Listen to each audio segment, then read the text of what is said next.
उपमहाद्वीप में गंगा नदी के दक्षिणी तट पर ओडेला गांव में एक प्रेतात्मा पुनर्जन्म लेने के लिए तड़प रही है। रक्त की हर बूंद को संचित करते हुए वो कहर बरसाने का सही अवसर ढूंढ रही है।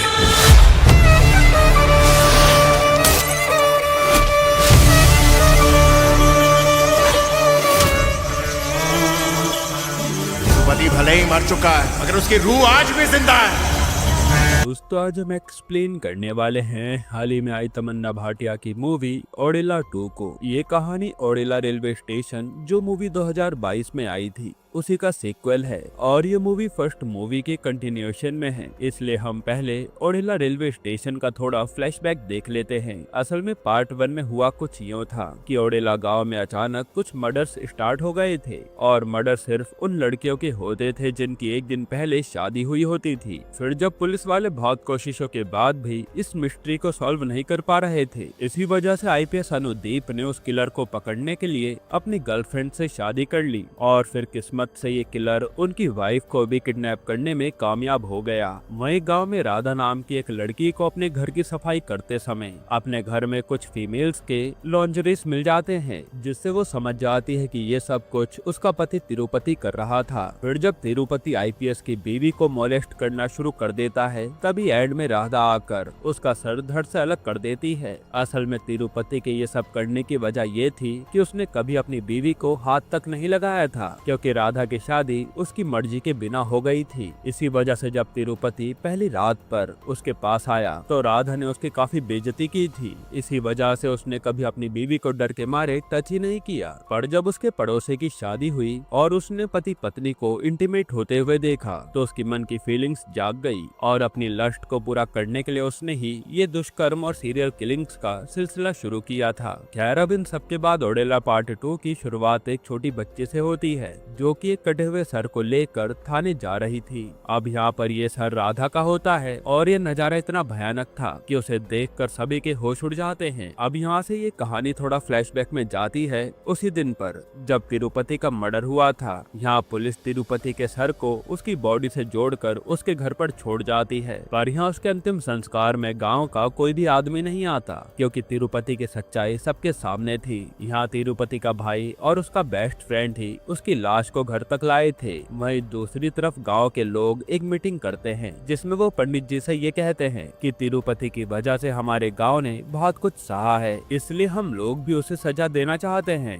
ये सुनकर पंडित जी कहते हैं कि अगर आप सब ऐसा चाहते हैं तो उसकी सजा है कब्र कैद। अब ये सब सुनकर गाँव वाले पंडित जी से पूरी बात बताने के लिए कहते हैं तो पंडित जी बताते हैं कि अगर हम तिरुपति की लाश को एक गड्ढा खोद कर उसमें रख दें और उसके बाद गाँव के सभी लोगों के पुराने कपड़े और नाखूनों के साथ एक मुर्गे का खून उस कब्र में डालकर उसे बंद कर दें तो तिरुपति की आत्मा को कभी भी शांति नहीं मिल पाएगी और वो हमेशा उसी कैद में रहेगा। अब इस बात पर सभी लोग एग्री हो जाते हैं। फिर यहाँ जब तिरुपति का भाई और उसका दोस्त उसकी लाश को लेकर आते हैं तो तिरुपति की आत्मा उस समय उसकी लाश के पास ही होती है। तिरुपति का भाई अपनी जान पहचान वालों से उसका अंतिम संस्कार में साथ देने के लिए कहता है, पर कोई भी तिरुपति की लाश के पास नहीं आता। फिर तिरुपति का भाई उसकी लाश को लेकर गांव की सीमा पर आ जाता है जहां गांव के सभी लोग पहले से उसका वेट कर रहे थे। फिर यहाँ तिरुपति का भाई सभी लोगों से उसके भाई को माफ कर देने के लिए रिक्वेस्ट करता है क्योंकि वो तो अब इस दुनिया से जा चुका है, पर गांव वाले उसकी बात नहीं सुनते और वो उस पंडित के बताए हुए मेथड के अकॉर्डिंग तिरुपति की लाश को वर्टिकल दफना देते हैं। वहीं दूसरी तरफ हमें कुछ साधुओं को दिखाया जाता है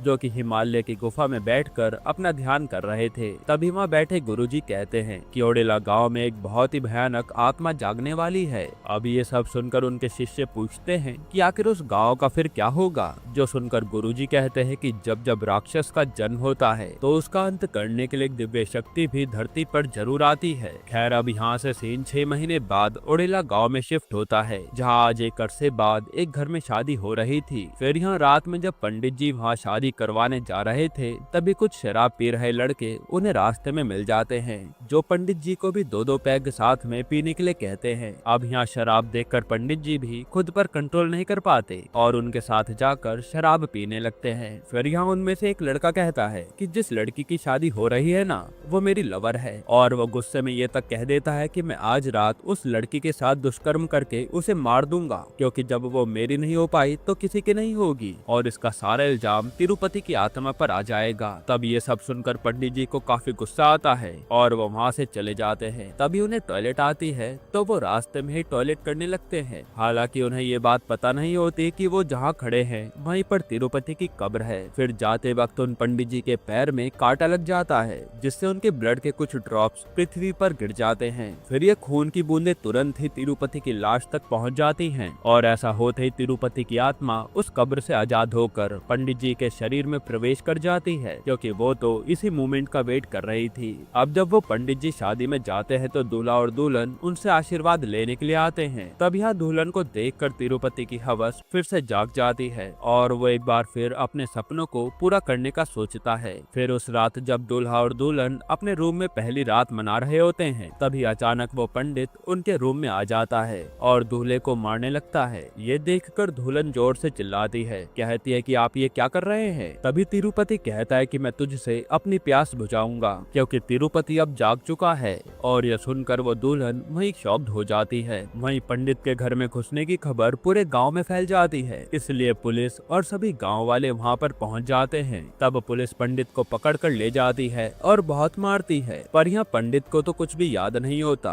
क्योंकि तिरुपति उसके शरीर से जा चुका था। हालांकि पुलिस तो उसकी बातों पर जरा भी यकीन नहीं करती। तभी पंडित उन्हें उस लड़के के बारे में बताता है जो उसे दुल्हन को मारने की बात कर रहा था, जिसके बाद पुलिस उन लड़कों को भी पुलिस स्टेशन लाकर काफी अच्छे से खातिरदारी करती है, पर इसके बावजूद उनके हाथ में कुछ भी नहीं लगता। वहीं दूसरी तरफ अब तिरुपति की आत्मा पूरे गांव में अपनी साइकिल लेकर घूमने लगती है। फिर हम अल्लाह बख्शू नाम के एक आदमी को देखते हैं जो बुरी आत्माओं को भगाने का काम करता है। वो एक लड़की जो कि पोजेस्ड होती है, उसके माता पिता को मुर्गी के मांस का एक टुकड़ा गांव के बाहर रखाने को कहता है। अब जब लड़की के माता पिता उसी अकॉर्डिंग इस रिचुअल को परफॉर्म करते हैं, उसी रात वेंकटेश नाम का एक आदमी उसी रास्ते से गांव वापस आ रहा होता है जहां उस लड़की के माता पिता ने वो रिचुअल किया था, और वो जो वहां देखता है वो देखकर उसके होश उड़ जाते हैं। उसने देखा कि तिरुपति की आत्मा कब्र से निकलकर उस मांस के टुकड़े को खा रही है। फिर अगले दिन वो एक शॉप पे आकर इस इंसिडेंट के बारे में बताता है, और उसकी बातों पर कोई भी यकीन नहीं करता सिवाय अल्लाह बख्शू के। तभी वहाँ एक आदमी आता है और अपनी बेटी की शादी का कार्ड देने लगता है, जिस पर अल्लाह बख्शू कहता है कि क्या आपको मालूम नहीं है कि इस गांव में क्या क्या हो रहा है। ये सुनकर वो आदमी कहता है कि अरे आप परेशान मत होइए, कुछ भी नहीं होगा। खैर अब इन सब के बाद उस लड़की की शादी का दिन भी आ जाता है। यहाँ शादी में गांव के सरपंच आकर 116 रुपए देते हैं, जिस पर उनकी और लड़की के पिता के बीच में थोड़ी लड़ाई हो जाती है। खैर अब शादी पूरी होने के बाद सभी घर जाने लगते हैं। तभी सरपंच रास्ते में टॉयलेट करने के लिए रुकता है, और कोइंसिडेंटली वो भी तिरुपति की कब्र के ऊपर ही होता है। पर यहाँ सरपंच को पता था कि वो तिरुपति की ही कब्र है, इसलिए वो उससे कहता है कि तिरुपति अगर आज तो जिंदा होता तो मेरी बेटी की तरह ही इसकी बेटी की भी हालत होती। तभी अचानक उस पंडित की तरह ही सरपंच के पैर में भी कांटा लग जाता है और उसके खून की बूंदे तिरुपति के कंकाल तक पहुंच जाती हैं। फिर क्या था, मौके का फायदा उठाते हुए तिरुपति सरपंच की बॉडी में घुस जाता है और नई दुल्हन के घर की तरफ चल देता है। पर यहाँ उस घर में उसे दुल्हन नहीं मिलती, क्योंकि उन लोगों ने उसकी फर्स्ट नाइट खेतों के बीच में रखी हुई थी। इधर दूल्हा दुल्हन एंजॉय कर रहे होते हैं, पर तभी सरपंच वहाँ भी आ जाता है और उस पूरे खेत को जला देता है। इसके बाद वो उस लड़के को मारकर उसकी दुल्हन के साथ बुरी तरह दुष्कर्म करके उसे भी मार देता है। फिर जब सुबह गांव वाले ये नजारा देखते हैं तो उनके होश उड़ जाते हैं। इसके बाद अब सभी गांव वाले सरपंच और उस पंडित को सभी के सामने लाकर बहुत मारते हैं। तभी अचानक अल्लाह बख्शू और वेंकटेश वहाँ आ जाते हैं और वो गांव वालों को समझाते हैं कि इसमें सरपंच और पंडित जी की कोई भी गलती नहीं है। अल्लाह बख्शू कहता है कि हम लोगों ने तिरुपति की कब्र बनाकर अपने लिए ही कब्र खोद ली है। इसके बाद वेंकटेश सभी गांव वालों को कुछ वीडियो क्लिप्स दिखाता है, जिसमें उन्हें तिरुपति की साइकिल पूरे गांव में घूमते हुए दिखाई देती है। अब ये सब देखकर सभी गांव वाले एकदम से हैरान हो जाते हैं। इसके बाद अब तिरुपति के घर वाले उसकी कब्र के पास जाते हैं और उसकी पसंद का सारा सामान वहाँ रख देते हैं ताकि तिरुपति की आत्मा शांत हो जाए। फिर वो उसकी साइकिल को भी वहाँ से लेकर घर चले आते हैं। तब उनके जाते ही तिरुपति की आत्मा अपनी कब्र से बाहर आकर वो सब कुछ खा लेती है। यहाँ सभी गांव वाले इस बात को लेकर लगभग मानने लगे थे कि तिरुपति की आत्मा सच में है। तभी उस गांव में वहाँ का कमिश्नर आता है और वो अल्लाह बख्शू की बातों को फिजूल की बातें बताता है। वो उससे ये भी कहता है कि कहीं उसका इन सब चीजों में हाथ तो नहीं है, जिस वजह से वो गांव के सरपंच और उस पंडित को बचा रहा है। ये सब सुनकर अल्लाह बख्शू कहता है कि जो चीजें हमें दिखाई नहीं देती जरूरी नहीं है कि वो नहीं है। जिस तरह ईश्वर है उसी तरह बुरी शक्तियाँ भी हैं। पर ये सारी बातें सुनकर कमिश्नर कहता है कि ठीक है, मैं तुम्हारे इस भ्रम को ही खत्म कर देता हूँ, इसलिए आज रात में उसी कब्र के पास रुकूंगा। इसके बाद अगली सुबह जब कांस्टेबल वहाँ कमिश्नर के लिए चाय लेकर आते हैं तो वो कमिश्नर अपनी चेयर पर बैठा होता है, पर उसकी एक आंख बाहर निकली हुई थी। फिर वो कांस्टेबल जब कमिश्नर को उठाता है तो उसकी लाश चेयर से नीचे गिरती है और वो देखता है कि कमिश्नर की पूरी बैक ही छिली हुई है। इसका मतलब था कि तिरुपति की आत्मा सच में है और उसने कमिश्नर का ये हाल किया है। अब जब गांव में सभी लोगों को ये बातें पता चलती है तो सभी बहुत घबरा जाते हैं और अब उन्हें समझ नहीं आ रहा था कि वो करे क्या। तभी उन्हें तिरुपति की पत्नी राधा का ख्याल आता है जो इस समय जेल में थी। अब क्योंकि पिछली बार राधा ने ही उनके गाँव की समस्या को सुलझाया था, इसी वजह से वो एक बार फिर राधा से मिलने के लिए जाते हैं। तब सारी बातें सुनकर राधा कहती है कि हम लोगों ने इतनी मुश्किल से तिरुपति की समस्या को सुलझाया था और तुम लोगों ने फिर से उसे कब्र दंड देकर गांव में वापस बुला लिया। तब गांव वाले उससे समस्या का समाधान बताने के लिए कहते हैं। राधा उन्हें बताती है कि उसकी दादी एक बहुत बड़ी साधु थी और वो हमेशा अपने ध्यान में लीन रहती थी और राधा की बड़ी बहन भैरवी दादी से बहुत प्रभावित थी। इसी तरह से उसने दादी से एक रहस्य के बारे में जाना था। उसने जाना कि अगर कोई लड़की पीरियड स्टार्ट होने से लेकर उसके खत्म होने तक 108 बार रोज शिव जी का जाप करेगी तो उसे अनंत शक्तियां प्राप्त होंगी। और इसी तरह दादी के बाद भैरवी भी भगवान शिव की बड़ी भक्त बन गई। तो अब अगर उनकी कोई मदद कर सकता है तो वो बस भैरवी ही है। अब सवाल ये था कि भैरवी उन्हें कहाँ मिलेगी। ये सुनकर राधा उन्हें बताती है कि एक मंदिर है जहाँ अक्सर भैरवी उसकी दादी की याद में आती रहती है। ये सुनकर सभी गाँव वाले भैरवी से मदद मांगने के लिए उस मंदिर की तरफ जाने लगते हैं। फिर हम भैरवी से मिलते हैं जिसके पास बहुत सी शक्तियाँ थी। वो अपनी शक्तियों का इस्तेमाल लोगों की मदद के लिए क्या करती थी। अब जब गांव वाले उससे मिलते हैं तो वो उनकी मदद करने से मना कर देती है और कहती है कि ये सब उनके खुद के कर्मों का फल है। तिरुपति वाली मुसीबत को उन्होंने खुद ही बुलाया है तो अब उन्हें खुद ही उसे निपटाना होगा। तब यहाँ गाँव वाले ये बात एक्सेप्ट करते हैं कि उनसे बहुत बड़ी गलती हो गई, इसलिए वो भैरवी से बार बार उनकी मदद करने के लिए कहते हैं क्योंकि उनके पास कोई और चारा नहीं था। तब भैरवी भी उनके साथ चलने के लिए मान जाती है। फिर यहाँ भैरवी कंटिन्यूअसली अपने मंत्र का जाप करती रहती है और तिरुपति की कब्र के पास आती है। फिर थोड़ा जांच करके वो सभी गांव वालों से कहती है कि हमें तिरुपति की आत्मा को कुछ समय के लिए यहीं बांधना होगा और उसके बाद उसका कपाट कर्म करना होगा। इसी तरह से उसे मुक्ति मिलेगी। जिसके बाद वो 4 नंदी की मूर्तियाँ और कुछ धागों से तिरुपति की कब्र के ऊपर एक चक्र बना देती है जिससे उसकी आत्मा वहाँ से बाहर ना निकल पाए। फिर वो सभी गाँव वालों को बताती है कि ये चक्र इसी तरह से 15 दिन तक लगा रहेगा, लेकिन अगर किसी भी वजह से ये चक्र यहाँ से हटाया गया तो गांव में ऐसी प्रलय आएगी कि उसे कोई भी नहीं रोक पाएगा। ये सुनकर सभी गांव वाले डिसाइड करते हैं कि अब इस कब्र के पास सभी गांव वाले बारी बारी से पहरा देंगे। अब जब तक 15 दिन ना हो जाए सभी गांव वाले भैरवी को वहीं रुक जाने के लिए कहते हैं। वहीं गांव में इस हलचल की खबर हर तरफ फैल चुकी थी। इसी वजह से कुछ मीडिया वाले वहां आ जाते हैं और रिपोर्टिंग करने लगते हैं। तभी अचानक उनका ड्रोन उस चक्र के ऊपर गिर जाता है और यहाँ जब वो रिपोर्टर अपने ड्रोन को लेने के लिए उस चक्र के पास जाता है तभी एक गांव वाला जो इस चक्र की रखवाली कर रहा था वो उसे रोकता है। ये सुनकर वो रिपोर्टर उस समय तो मान जाता है, पर रात में वो अपने ड्रोन को लेने के लिए वापस आता है। फिर यहाँ जैसे वो तिरुपति की कब्र के ऊपर आता है उसके पैर में भी कांटा लगने से अब तिरुपति की आत्मा